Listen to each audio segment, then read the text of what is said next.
Hi, everybody. Dr. White here to talk about something really exciting, the fundamental theorem of calculus. It comes in two parts, one for each section of the text. Let's go right for part one. Here is the theorem. So assume that f is a continuous function on some closed interval from a to b. And suppose capital F is any of the infinitely many antiderivatives for f. Okay? Any one of them. Then if you want the definite integral of f of x from a to b, all you got to do is take that antiderivative capital F and evaluate it at the upper endpoint b, the lower endpoint a, and subtract the two. That's the fundamental theorem of calculus. And it's awesome. So it means, like, if you've got to get some kind of signed area underneath some curve, little f, as long as it's continuous, doesn't matter how bendy and funny the curve is.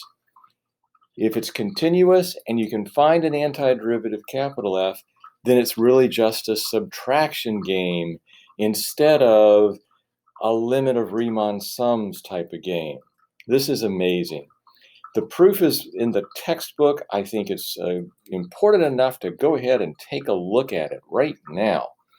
So let me minimize this and see if we can find our textbook. Here we go. So the fundamental theorem is stated pretty early on. Here's the idea of the proof. You're looking at that quantity f of b minus f of a, where I'm waving my mouse. Now that's what we call the net change in f. How much capital F changed as x changed from capital A to capital B. We want to relate it to that integral of the little f. And the way you do it is this.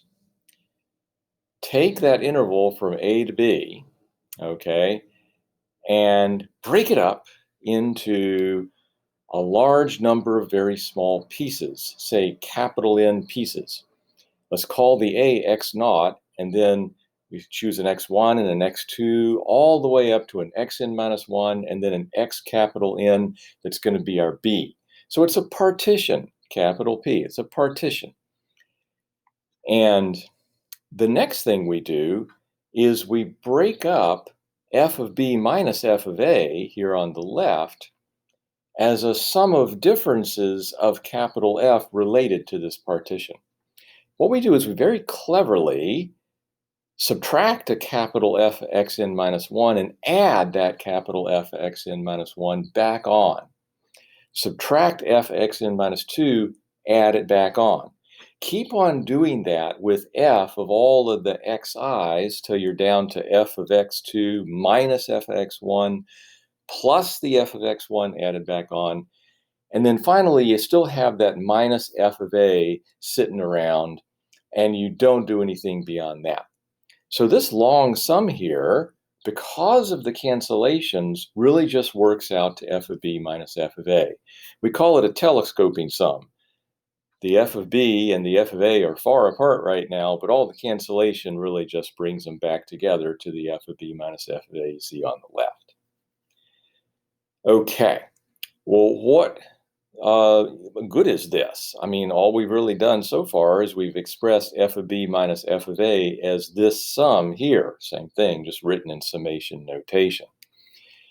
All we've really done is take that difference, f of b minus f of a, that you see here on the graph of capital F, that vertical difference, and we've broken it up into smaller vertical differences in the height of capital F as you move through the partition. But here's the really cool thing. The mean value theorem can be brought into play. And I'm going to give you some more detail on this by bringing up a little bit of your notes.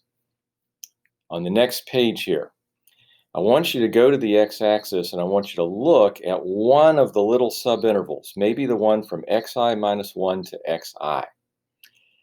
And I want you to be looking at the graph of capital F over that little subinterval. So that's this curvy line, this curvy thing here that where I say it's y equals f of x. Okay. And I want you to go to the xi, and the xi minus 1 and the xi, go up to the curve, so you hit this point here and this point here. And I want you to draw the secant line in between them, okay? Now you can tell visually, there's got to be some point in between xi minus 1 and xi where if you go up to that point and draw the tangent line, the slope of the tangent line will be the same as the slope of that secant line, okay? That's the mean value theorem. The mean value theorem says that there truly is such a point. I'm calling it Ci star. Well, so the slopes are equal. Well, the slope of the secant line is the change in y over the change in x. It's up here. The slope of the tangent line is the derivative of capital F at Ci star. That's little f at Ci star because capital F is an antiderivative of little f. So what the mean value theorem is telling us is this. And if we just take that equation, multiply both sides by the little width of that subinterval, xi minus x minus I minus 1, then we get the little difference in the capital F's is equal to the little difference in the x's times the f at this point. And that should be just an f. This should not be an f prime. It should be just a little f. So a little f here and a little f here. Sorry, I'll fix that in the notes that you get to see. So thinking about this, what we've really done is we're going to be making a Riemann sum, R of little f pc. P is the partition we picked with all those xi's. C is the sample of points, C1 star, C2 star, C3 star, and so on up to a Cn star that you get with the mean value theorem. And this expression here is right over here, and that sum is the Riemann sum of little f, using that partition and that sample of points inside.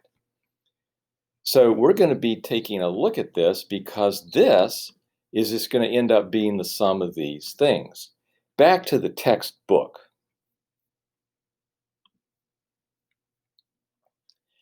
So since this is the sum of those f of xi's minus f of x minus 1's, and those are equal to f of b minus f of a, then we get this. We get that the difference that we were interested in is a Riemann sum. Now, all we got to do is take the limit of those Riemann sums as the norm of the partition goes to 0. So just like do more and more and more of these subintervals, making them skinnier and skinnier. We know that on the right, this converges to the definite integral by the theorem from previous sections. Therefore, the capital F of B minus capital F of A is that definite integral. And we have proved part 1 of the fundamental theorem of calculus. So how do we use it? Let's take a look at a few examples. So say that you need the signed area underneath x squared minus 3x from x is 2 to x is 4. No sweat. Just find an antiderivative for x cubed minus 3x. Well, let's see. X squared minus 3x. Well, let's see. Antiderivative of x squared is x cubed over 3. Antiderivative of 3x would be 3x to the 2 over 2. It's a difference here, so we have a difference here. So we're using our linearity and some basic formulas for antiderivatives to get this far. Now, there's plenty of other antiderivatives besides the one that I'm waving my mouse around here. There's plenty of others beside it. You can add on any constant you like, and that would also be an antiderivative. But I only need one of them. I'm going to pick the simplest one. It's that one. And then you got to evaluate it 4, evaluate it 2, and subtract. The notation for doing that is a big vertical line with the upper and the lower limit stuck on the top and the bottom, respectively. Okay?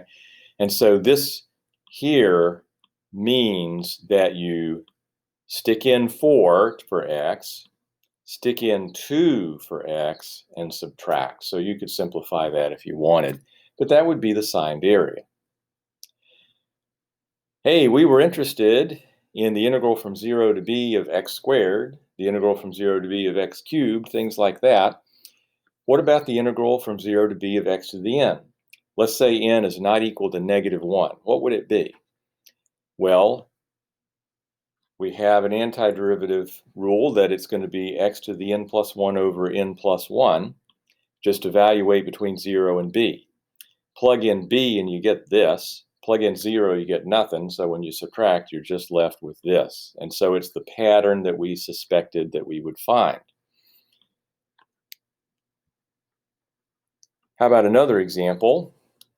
Definite integral from 1 to e of t plus 1 over t. Okay.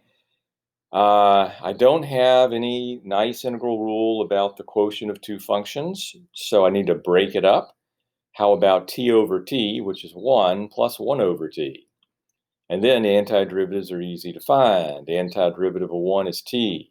Antiderivative of 1 over t is log of the absolute value of t. Evaluate between 1 and e. Plugging in e, we get this. Plugging in 1, we get this. Now, let's think about absolute values. Absolute value of a positive number is the number itself. 1 and e are positive, so I can just take off those absolute value signs. Log of 1 is 0, so simplifying just leaves us an e. How about the definite integral from 0 to pi over 6 of secant theta tangent theta d theta? Well, the antiderivative of secant tangent is secant, so I evaluate between 0 and pi over 6. Now, secant's 1 over cosine, so I'm looking at 1 over cosine pi over 6 minus 1 over cosine of 0. Cosine pi over 6 is root 3 over 2. Cosine of 0 is 1, so if you wanted to simplify a little bit, you could come down to that. How about the area underneath the sine curve from 0 to pi? Well, antiderivative of sine is minus cosine. Evaluating, we have minus cosine pi minus cosine of 0. So it's minus 1 minus 1. So it's 2, which is kind of neat. The area under one hump of the sine curve is this nice, cozy whole number 2. What if you needed the definite integral of the absolute value of sine of x, say from 0 to 3 pi over 2? Well, you have to think about this one a little bit. Because if you consider the graph of y equals sine of x, it's positive from 0 to pi, but then, from pi to 2 pi, it's negative, So from pi to 3 pi over 2, it's going to be negative. And so that affects how you think about the absolute value. The absolute value of sine of x, remember, is going to have to always be positive, and it's going to take negative numbers and just turn them to their opposites, their positive opposites. So the graph of y equals sine of x is going to be like sine of x till pi, and it's going to be the opposite of the sine x graph between pi and 3 pi over 2. So when you try to apply the fundamental theorem of calculus to this, you got to realize you don't have an antiderivative rule for absolute values of functions. There just isn't one. But you can use the definition of absolute value to break the integral up into the two pieces around where the sign of sine of x changed. So I'm going to use the break up into pieces rule for definite integrals to write this as the integral from 0 to pi of the absolute value of sine x plus the integral from pi to 3 pi over 2 of the absolute value of sine x. And in between 0 and pi, absolute value of sine x is just sine x. And in between pi and 3 pi over 2, absolute value of sine x is the opposite of sine of x. Now I can find these antiderivatives, no problem. Now this definite integral I've already done in the previous example. I know it works out to 2, but this one I got to think about. Well, let's see. The antiderivative of minus sign is cosine, because derivative of cosine is minus sine. So I evaluate that between 3 pi over 2 and pi. So I get cosine of 3 pi over 2, which, by the way, is 0. And I get cosine of pi. And the things simplify down, cosine of pi being minus 1 and minus that being minus minus 1. I end up with a 2 plus 1, which is a 3. Okay. One more example. How about the antiderivative? How about the definite integral of the function t cubed plus t from any minus a number x that you like to positive that same number x? So x here is arbitrary, but it does not change in your definite integral. The variable of integration is t, not x.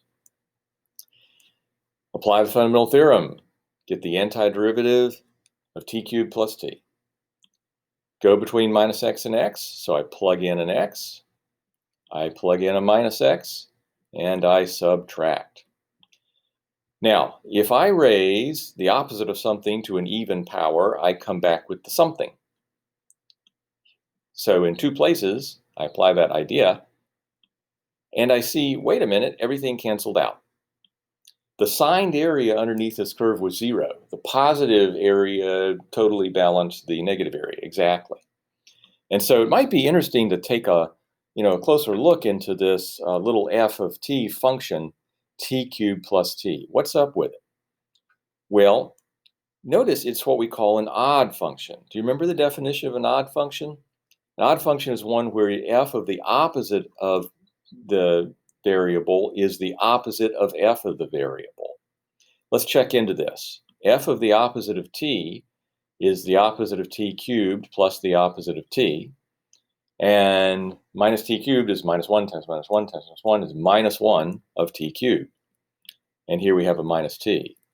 So that's the opposite of t cubed plus t, the opposite of f of t. Sure enough, t cubed plus t is an odd function. Now let's take a look at the graph of f of t.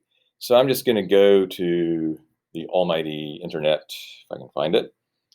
And I'm going to Google Wolfram alpha. WOLFRAM, alpha. Wolfram alpha, computational intelligence. And you can enter stuff that you want to know about. So how about the graph of t to the third plus t from t equals, and I'll choose a value, how about, I don't know, 5, negative 5 to t equals 5. So like I got an x of 5 that I'm working with here. And let's see if it can find this for us. Okay, and yeah, what I notice is that, sure enough, an odd function is what we call symmetric around the origin. If I just took this function and I spun it, okay, if I just went whoop, spun it 180 degrees, this piece would spin exactly onto this piece, and this piece would spin back to be exactly this piece. And as a result, the areas cancel each other out. The positive area from 0 to 5 is going to have to be the exact same as the negative area from negative 5 to 0. And that's why the definite integral just comes out to 0.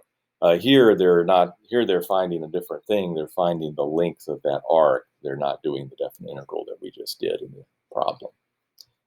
Okay, that's enough for the examples. In fact, I think, let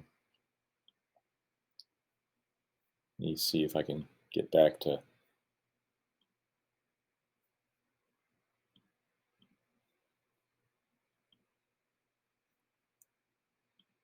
there we go. I think we are done enough for the day. See you next time with part 2 of the Fundamental Theorem of Calculus.